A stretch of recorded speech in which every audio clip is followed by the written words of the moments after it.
बैसाख अक्षय तृतीया पर माँ तुलसी का कथा सुनने का नियम है। आज का दिन माँ तुलसी का मंदिर पर दीप जरूर जलाए, उनकी कथा जरूर सुने और ब्राह्मण को आप जरूर दान दक्षिणा दे। छाता, तिल, तेल, कलश, सोना, गौदान करें। आज का ये सारे वस्तु दान करने का नियम है, क्योंकि अक्षय तृतीया पर जो कुछ आप दान करेंगे वो सब अक्षय अक्षय होगा। माँ तुलसी का मंदिर पर आज दीप जलाए, उनकी पूजा करे और आरती उतारे, ताकि माँ तुलसी सब अक्षय अक्षय करेगी। आज का दिन जो आप दान पुण्य करेंगे, पूजा करेंगे, वो सब आज शुभ होगा, शुभ शुभ होगा। राधे राधे भक्तजनों, आज आप सुनेंगे माँ तुलसी की चमत्कारी कथा। एक गांव था, उस गांव में एक परिवार रहा करता था। उस परिवार में 3 बहू और 3 बेटे, सास ससुर सभी एक साथ रहा करते थे। एक दिन ऐसा हुआ कि बड़े बेटा और माझिल बेटा दोनों बहुत कमाते थे, लेकिन छोटे बेटा को उतना काम नहीं था, इसलिए वो गरीब था। दोनों बहू छोड़कर अपना देवरानी को वो बाहर चली जाती है। कहती है कि इस घर में रहूंगी तो ये दलिदरता, तुम्हारी जो छोटी बहू है इनके लिए सारे धन हमारा नष्ट हो जाएगा। हमारा पति जितना कमाएगा इस घर में नहीं आटेगा, इसलिए इस घर को छोड़कर हम लोग दूसरा घर जाते हैं। दोनों जेठानी जाकर किराया लेकर रहने लगी। छोटी बहू बहुत तकलीफ कर रही थी। छोटी बहू को सास भी गाली देती थी कि तेरे कारण मेरे दोनों बहू घर छोड़कर चली गई, वो जाकर किराया में रहती है, तू तो कुलच्छनी है। जब से घर में आई है तब से हमारा घर का सुख शांति खत्म हो गया है तेरे कारण। छोटी बहू माँ तुलसी का परम भक्त थी, वो गोपाल भगवान का भी पूजा करती थी। दोनों जेठानी उनकी पूजा पाठ को पसंद नहीं करती थी। कहती है कि ये खाली पूजा पाठ करती है, पूजा पाठ, गरीबी तो खत्म होता नहीं है, तुलसी तो घर में धन देती नहीं है। जब देवरानी तुलसी माता का पूजा करने जाती है तो जेठानी चूल का मुट्ठी धर कर टांगती है। कहती है कि कुलच्छनी, तू तुलसी के पास जाएगी नहीं, गोपाल के पास जाएगी नहीं, तू पूजा मत कर, तू कुलच्छनी है। तेरे कारण तो भगवान घर से चले गए हैं, लक्ष्मी भी चली गई है, और तुलसी का पूजा करने से क्या तुलसी तुझे घर में धन भर देगी? तू पूजा मत कर, घर से तू बाहर जा। देवरानी माँ तुलसी का मंदिर पकड़ लेती है, रोती है, कहती है कि माँ मुझे रक्षा कर, माँ मुझे रक्षा कर, गोपाल मुझे रक्षा करो। देखो आज मेरे जेठानी पूजा नहीं करने देती है, चूल का मुट्ठी पकड़ कर मुझे टांगती है, मारती है, मुझे रक्षा करो। छोटी बहू माँ तुलसी से विनती करती है कि माँ मुझे जितना जेठानी सताए, सास भी सताए, जितना भी मारे पीटे, लेकिन मैं जब तक जीवित रहूंगी तब तक आपका पूजा करूंगी, मैं पूजा नहीं छोड़ूंगी। एक दिन माँ तुलसी और गोपाल भगवान का दया आ गया उस छोटी बहू पर। माँ तुलसी एक दिन चमत्कार अपना दिखाने लगी। एक दिन जेठानी आती है और दीवार के पीछे खड़ा होकर देखती है कि तुलसी तो बहुत सारे हीरा मोती मोहरे उनकी मंदिर से आ रहा है। ये देख कर जेठानी का आंख फटे के फटे रह गया। ये चमत्कार को सास ससुर भी देखकर बहुत आश्चर्य में पड़ गया कि ये तो माँ तुलसी चमत्कार कर रही है, मेरी बहू तो वो लक्ष्मी है, वो लक्ष्मी के रूप है। आज उनकर सत्य पर माँ लक्ष्मी देखो कितना आ रही है और माँ तुलसी ये सारे हीरा मोती मोहर सब बरसा रही है। अब तो जेठानी एक दिन छोटी बहू का घर आती है और कहती है कि देवरानी तू सत्य है रे, तू सत्य है, तू तो लक्ष्मी है, तू क्या करती है कि तेरे घर में इतना सारा धन आता है। उनकी ससुर कहते हैं कि मेरी छोटी बहू तो साक्षात लक्ष्मी है, वो माँ तुलसी है, वो सत्य है। आज उनकी सत्य पर माँ तुलसी इतना सारा हीरा मोती मोहर वो बरसा रही है। वो तो गोपाल भगवान का कृपा है। माँ तुलसी बिना तो गोपाल भगवान भी भोग नहीं लगाते हैं। उनकी तुलसी होते हैं तभी वो भोग लगाते हैं।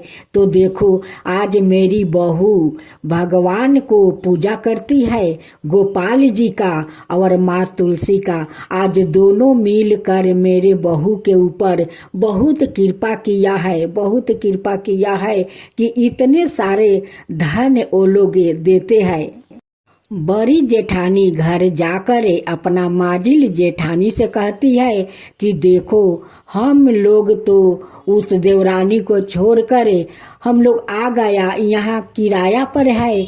देखो आज देवरानी कितना महान है कि उनकी पूजा पाठ पर भगवान खुश है, माँ तुलसी खुश है। हम लोग उनके साथ ना जाने कितने हरकत किया है, कितना तकलीफ दिया है, कितना मारा पीटा है कि देखो आज हम लोग के पति को काम नहीं मिलता है, जो काम मिलता था वो भी छीन गया। आज हम लोग कितना तकलीफ में है। देवरानी देखो वो महारानी है, उनकी घर में कितना धन है, उनकी धन तो कभी खत्म नहीं होगा। इतना माँ तुलसी और गोपाल भगवान दिया है। दोनों जेठानी आती है और अपना देवरानी से माफ़ी मांगती है। कहती है कि देवरानी तू मुझे क्षमा कर दे, मैं तेरा साथ बहुत हम लोग गलत किया है, बहुत मारा पीटा है, उसके लिए देख आज हम लोग भोग रहा हूँ। आज हम लोग के घर में खाने के लिए कुछ नहीं है, मेरे पति को कोई काम नहीं है, जो भी काम था वो सब छीन गया। आज हम लोग का पाप के कारण हम लोग के आज भोगना पड़ता है, तू क्षमा कर दे। देवरानी तो बहुत सीधा साधा वो दयालु थी, अपना जेठानी को क्षमा कर देती है। कहती है कि कोई बात नहीं दीदी, आप लोग आइए, इस घर में हम लोग मिलजुल कर रहेंगे। अब दोनों जेठानी आ जाती है, अपना देवरानी के साथ मिलकर माँ तुलसी का बड़े श्रद्धा भक्ति से वो पूजा करती है। एक दिन माँ तुलसी सपना में वो जेठानी का दर्शन देती है और कहती है कि तू मेरे भक्त को बहुत तकलीफ दिया है, तुम दोनों मिलकर तुम जाओ, गंगा स्नान चल रहा है, तुम दोनों जाकर गंगा में डुबकी लगा कर आओ, तब मेरी पूजा करो, तभी न तुम दोनों को पाप से मुक्ति मिलेगा और तुम दोनों का पति को काम भी मिलेगा। सपने को देखकर दोनों जेठानी बहुत भयभीत हो जाती है। वो उठ कर कहती है अपना देवरानी से कि देवरानी आज माँ तुलसी सपने में दर्शन दिया था, वो कहती है कि तुम दोनों पापी है, तुम जाओ गंगा स्नान करके आओ, तभी तुम्हारा पाप धुल जाएगा और तुम्हारा पति को काम मिलेगा। छोटी देवरानी कहती है कि दीदी जो माँ तुलसी सपना में कही है वही करो, जाओ तुम दोनों गंगा स्नान करके आओ। दोनों जेठानी जाती है, गंगा स्नान करके आती है और माँ तुलसी का गोपाल का पूजा करने लगती है। तभी उनकी दोनों पति को बहुत अच्छा काम मिल जाता है। दोनों जेठ अब तो बहुत सारा पैसा कमाने लगा, अब वो लोग का खुशहाल जिंदगी जीने लगा। दोनों जेठानी माँ तुलसी से कहती है कि माँ आपका तो महिमा अपरंपार है, आपका कृपा अपार है। आपके कहे अनुसार हम लोग गंगा स्नान किया, आज हमारा पति को बहुत अच्छा काम मिल गया है, बहुत सारा पैसा कमा रहा है। माँ तुलसी, जैसे हम लोग पर आप कृपा किया वैसे ही सबका ऊपर कृपा करना। जो आपका कथा कहे, जो सुने, जो हुंकार भरे, उन सब का ऊपर कृपा करना माँ, सब का ऊपर कृपा करना। माँ तुलसी की जय हो, माँ तुलसी की जय हो, गोपाल भगवान की जय हो, गोपाल भगवान की जय हो। जय जय तुलसी माता, जय जय तुलसी माता, सब जग की सुखदाता वरदाता। जय जय तुलसी माता, जय जय तुलसी माता, सब योग के ऊपर, सब रोग के ऊपर, रुज से रक्षा करके भाव तराता। जय तुलसी माता, रुज से रक्षा करके भाव तराता। जय तुलसी माता। बाहु पुत्री है सयामा, सुरबली है गारामा, विष्णु प्रिया जो तुम के सेवे, सो नर तर जाता। जय जय जय तुलसी माता, जय जय जय तुलसी माता। हरि कैसे सभी राजते, त्रिभुवन से हो बनती थी, पतित जनों की तारानी तुम्हें हो भी खाता। जय जय तुलसी माता, जय जय तुलसी माता। लेकर जन्म बिजन में आई, दिव्या भवन में मानव लोगी तुम्हीं से सुख सनपति पाता। मानव लोग तुम्हीं से सुख सनपति पाता। जय जय तुलसी माता, जय जय तुलसी माता। आप सुने माँ तुलसी की कथा। भगवान विष्णु ने जब श्री कृष्णा रूप में अवतार लिया, तब रुक्मिणी और सत्यभावना उनकी पटरानी हुई। सत्यभावना पूर्व जन्म में एक ब्राह्मण की पुत्री थी। युवावस्था में ही एक दिन उनके पति और पिता को एक राक्षस ने मार दिया। कुछ दिनों तक ब्राह्मण की पुत्री रोती रही। इसके बाद उसने सवाए को विष्णु भगवान की भक्ति में संपीड़ित कर दिया।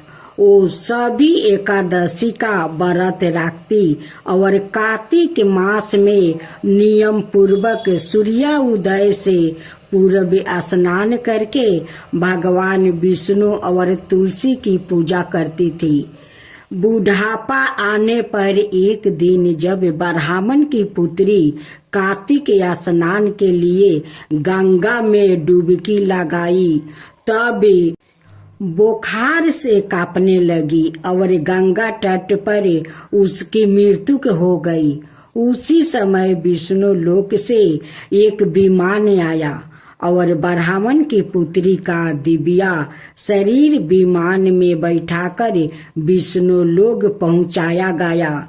जब भगवान विष्णु ने कृष्णा अवतार लिया, तब ब्राह्मण की पुत्री ने सत्या भावना के रूप में जन्म लिया।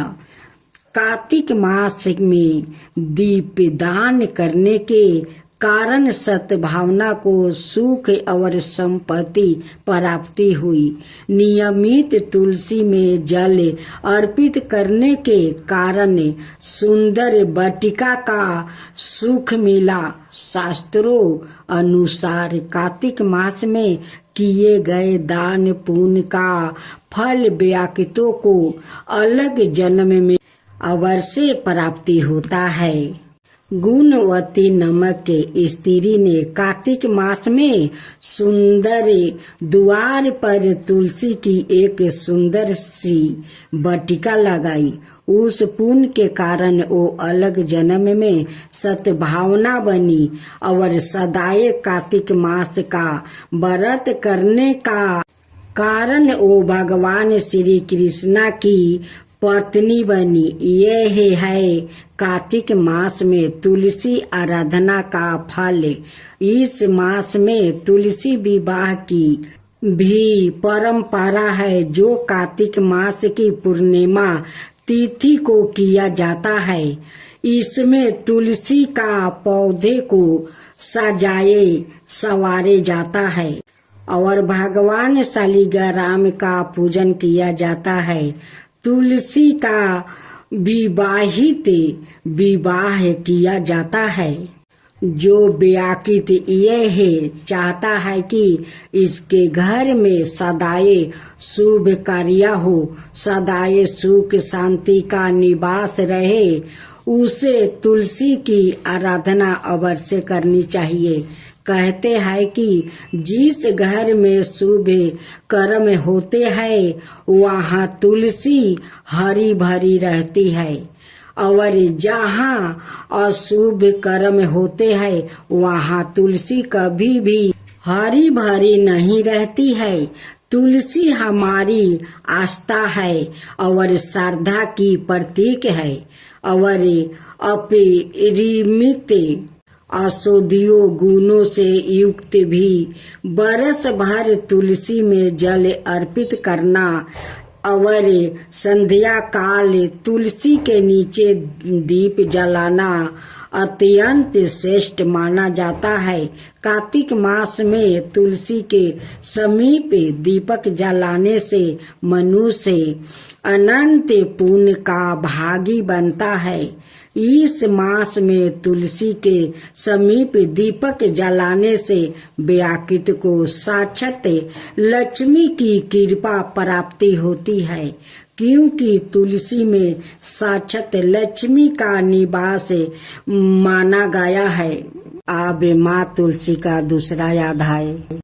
एक बार राधा जी सखी से बोली, सखी तुम श्री कृष्णा की प्रसन्नता के लिए किसी देवता की ऐसी पूजा बताओ जो परम सौभाग्यवती हो। तब समस्त सखियों में श्रेष्ठ चंद्र नाना ने अपने हृदय में एक क्षण तक कुछ विचार किया, फिर बोली, राधे परम सौभाग्यदायक और श्री कृष्णा की भी प्राप्ति के लिए वरदायक व्रत है तुलसी की सेवा। तुम्हें तुलसी सेवन का ही नियम लेना चाहिए, क्योंकि तुलसी का यदि स्पर्श अथवा ध्यान, नाम संकीर्तन, आरोपण, चेतन किया जाए तो महान पुण्य प्रदान होता है। हे राधे, जो प्रतिदिन तुलसी की भक्ति करते हैं वो कोटि सहस्त्रों योगों तक अपने उस कीर्तन का उत्तम फल भोगते हैं। मनुष्यों की लगाई हुई तुलसी जब तक शाखा पर शाखा, बीज, पुष्पा और सुंदर दलों का साथ पृथ्वी पर बढ़ती रहती है, तब तक उनके वंश में जो जो जन्म लेता है वो सभी हो हजारों कलापों तक श्री हरि के धाम में निवास करते हैं। जो तुलसी मंजीरी सिर पर राख कर परन त्याग करता है, वो सैकड़ों पापों से युक्त क्यों न हो, यमराज की उनकी ओर देख भी नहीं सकते हैं। इस प्रकार चंद्र नाना की कही बात सुनकर परमेश्वरी श्री राधा ने साक्षात श्री हरि को संतोष करने वाले तुलसी सेवन का व्रत आरंभ किया और केतकी वन में 100 हाथ गोलाकर भूमि पर बहुत ऊंचा और अत्यंत मनोहर श्री तुलसी का मंदिर बनवाया, जिसकी दीवार सोने की जोड़ी थी और किनारे किनारे पद्म राग मणि लगाई थी। वो सुंदर सुंदर परने हरी और मोतियों के परकोटे से अत्यंत सुशोभित था। उसके चारों ओर परिक्रमा के लिए गली बनाई गई थी, जिसकी भूमि चिंतामणि से मंडित थी। ऐसे तुलसी मंदिर के मध्यम भाग में हरे फलों से सुशोभित तुलसी की स्थापना करके श्री राधा ने अभिजीत मुहूर्त में उनकी सेवा आरंभ किया। श्री राधा जी ने आश्वासन शुक्ला पूर्णिमा से लेकर चैत्र पूर्णिमा तक तुलसी सेवन व्रत का अनुष्ठान किया। व्रत आरंभ करने के उन्होंने प्रति मास पृथक पृथक रस से तुलसी को सींचा। कार्तिक में दूध से, मार्गशीर्ष में ईख के रस से, पूष में दर्छा रस से, माघ में 12 मासी आम के रस से, फागुन मास में अनेक वस्तुओं से मिश्रित मिश्री के रस से और चैत्र मास में पंचमृत से उनका सिंचन किया और वैशाख कृष्णा प्रतिपदा के दिन उद्यापन का उत्सव किया। उन्होंने 2 लाख ब्राह्मणों को 56 भोग से दीर्पित करके वस्तु और आभूषण के साथ दक्षिणा दी। मोटे मोटे दिव्य मोतियों का 1 लाख भरे और सौरन का 1 कोटि भर श्री गंगाचार्य को दिया। उस समय आकाश से देवता तुलसी मंदिर पर फूलों की वर्षा करने लगे। उसी समय सौरन सिंहासन पर विराजमान हरि प्रिया तुलसी देवी प्रकट हुई। उसके 4 भुजाएं थी, कमल दल के समान विशाल नेत्र थे, 16 बरस की सी अवस्था और सय में कांति थी। मस्तक पर हिमालय किरीट प्रकाशित था और कानों में कंचनमय कुंडल झलमला रहे थे। गरुड़ से उतर कर तुलसी देवी ने रंग वाली जैसी श्री राधा जी को अपनी भुजाओं से अंक में भर लिया और उनके मुख चंदर का चुंबन किया। तुलसी बोली, कालावती राधा, मैं तुम्हारी भक्ति से प्रसन्न हूँ। यहाँ इंद्रिया, मन, वृद्धि और चिंत द्वार जो मनोरथ तुमने किया है, वो सब तुम्हारे सम्मुख सफल हो गया है। इस प्रकार हरि प्रिया तुलसी को प्रणाम करके वृष भानु नंदिनी राधा ने उससे कहा, देवी, गोविंद का उगल चरणों में मेरी आहुति की भक्ति बनी रहे। तब तथास्तु कह कर हरि प्रिया अंतर ध्यान हो गई। इस प्रकार पृथ्वी पर जो मनुष्य श्री राधिका का इस विचित्र उपाख्यान को सुनता है वो भगवान को पाकर कृतार्थ हो जाता है। अब माँ तुलसी का तीसरा अध्याय। कार्तिक महीने में एक बुढ़िया माई तुलसी जी को सिंचती और कहती कि हे तुलसी माता सत्य की दाता, मैं बिलरा सिंचू तेरा, तू करे निस्तार मेरा। तुलसा माता अडूबा दे, लडूबा दे, पीतम्बर की धोती दे, मीठा मीठा घास दे, बैकुंठ में बास दे, चटक की चाल दे, मटक की मौत दे, चंदन का काठ दे, रानी सा राज दे, दाल भात का भोजन दे, 11 की मौत दे, कृष्णा जी का कंधा दे। तब तुलसी माता यह सुनकर सूखने लगी। तो भगवान ने पूछा कि हे तुलसी, तुम क्यों सूख रही हो?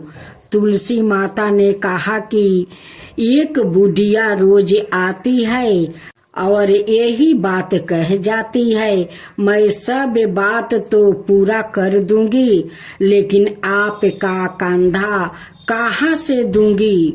तो भगवान बोले, जब वो मरेगी तो मैं अपने आप कंधा दे दूंगा। जब बुढ़िया माई मर गई तब लोग आ गया और माई को ले जाने लगे तो वो किसी से ना उठी। तब भगवान एक 12 बरस के बालक का रूप धारण करके आए। बालक ने कहा, मैं बुढ़िया के कान में एक बात कहूँगा। सबने कहा, तू भी अपने मन की कर ले बेटा। बालक बुढ़िया के पास गया और कान में कहा, बुढ़िया माई मन ही मन निकल ले, तू बिलरा सींच मेरा, मैं करूं निस्तार तेरा। बुढ़िया माई अडूबा ले, लडूबा ले, पीतम्बर की धोती ले, मीठा मीठा घास ले, बैकुंठ का बास ले, चटक की चाल ले, मटक की मौत ले, कृष्णा जी का कंधा ले। यह सुनकर बुढ़िया माई हल्की हो गई। भगवान के कंधा दिया और बुढ़िया माई को मुक्ति मिल गई। हे तुलसी माता, जैसे बुढ़िया माई को मुक्ति दी वैसे ही सबको देना। अब चौथा अध्याय। एक बूढ़ा ब्राह्मण था, वो रोज पीपल को जल से सींचता था। पीपल में से रोज एक लड़की निकलती है और कहती है, पिताजी मैं आपका जाऊंगी। यह सुनते सुनते बूढ़ा दिन पर दिन कमजोर होने लगा। तो बुढ़िया ने पूछा कि क्या बात है? बूढ़ा बोला कि पीपल से एक लड़की निकलती है और कहती है कि वो भी मेरे साथ चलेगी। बुढ़िया बोली कि कल ले आना। उस लड़की को जहाँ 6 लड़कियाँ पहले से ही हमारे घर में है, वहाँ 7वीं लड़की और सही है। अगले दिन बूढ़ा उस लड़की को घर ले आया। घर आने के बाद बूढ़ा आटा मांगने गया तो उसे पहले दिनों की अपेक्षा आज ज्यादा आटा मिला था। जब बुढ़िया वहाँ आटा सानने लगी तो लड़की ने कहा कि लाओ मैं सान देती हूँ।